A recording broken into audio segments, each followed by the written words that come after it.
এর রূপ। তাহলে আমরা একটি নামকে ভিন্ন রূপে জানতে পারি। এখানে আমি চারটি এ লিখে রেখেছি। আজকে আমরা দেখব একই অঙ্গে ভিন্ন রূপ। এখানে চারটি এ তুরিন আমাদেরকে সাজিয়ে দেখাবে চারটি ভিন্ন রূপ। শুরু করো তুমি। এ শব্দ লিখবো আমরা। গুড। এখন এর উপরে মাত্রা দাও।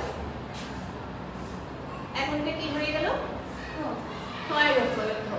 এবার ভাঙো এটাকে। ক জু র। এখন এটা দিয়ে কি শব্দ তৈরি করো তুমি? আমরা আজকে জানতে পারবো এ এর চারটি রূপ। চরিত্র। আর কি হয় বলো তো? পবিত্র। লেখো পবিত্র পাশে। ক্ষমা দিয়ে পবিত্র লেখো।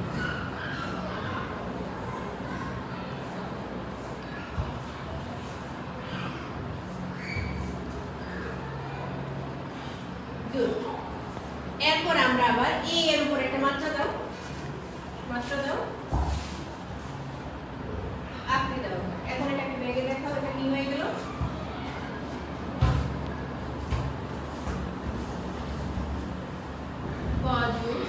শূন্য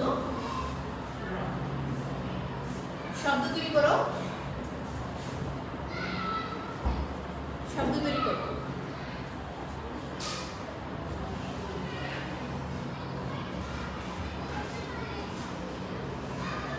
প্রয়। আরেকটি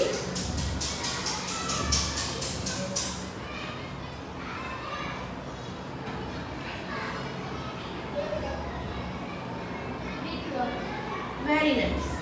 এখন আমরা এটাকে আরেকটি উপর দিকে একটা আকৃতি দাও দিবে। দিয়ে মাথা দিয়ে দাও, মাথা দাও, উপরে মাথা দাও। এখন এটাকে বেরিয়ে দেখো এটা কি হয়ে গেল।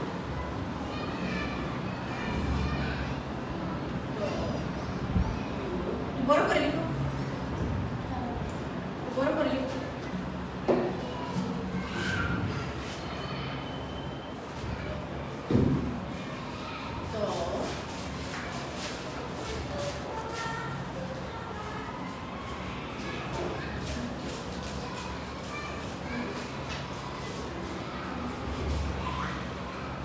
এটা কি পেলাম আমরা দেখি করি। উপরে আকৃতি দেওয়াতে এটা কি হয়ে গেছে? তয় যুগ বয় শূন্য রজু উ রসু। এবার এটা দেখি শব্দ তৈরি করো তুমি।